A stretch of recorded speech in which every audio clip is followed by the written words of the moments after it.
1 lakh ఏమో తీసుకున్నా. ఇప్పుడు అది పెట్టి వరకు ఎక్కువైంది. 3 months అవుతుంది కట్టి. ఇప్పుడు 2 లక్షల దాకా అయింది. ఇప్పుడు ఎవరికి అడగాలా?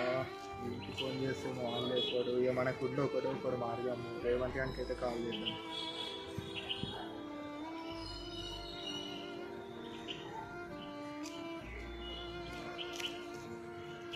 హలో హలో రేవంత్, చెప్పరా.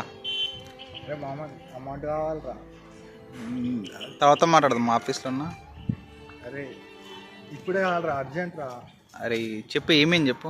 అరే మామ, ఏం లేదురా, క్రెడిట్ కార్డ్ తీసుకున్నా. వడ్డీ మీద వడ్డీ కలిపి ఎక్కువ అయిపోయింది. 3 నెలలు అవుతుంది రా కట్టకని.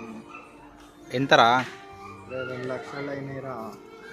అరే మా అంటే 10-20 వేలు అయితే మేనేజ్ చేస్తా, కానీ 2 లక్షలు ఎటుకెళ్ళి తెస్తారా? మామ ప్లీజ్ రా, అరే ఎవరికైనా అడిగాను అడుగురా. సరే నేనైతే అడిగి చూస్తాను రా, గ్యారంటీ లేను. అరే మచ్చ కనీసం ఒక 50,000 అయినా, 1 లక్ష అయినా రా ప్లీజ్ రా. అరే నా దగ్గర అంత లేవురా, మా అంటే 10,000 ఉంటాయిరా. మరి ప్లీజ్ రా రేవంత్. సరే నేను ట్రై చేస్తాలే తర్వాత. సరేరా. సరే సరే.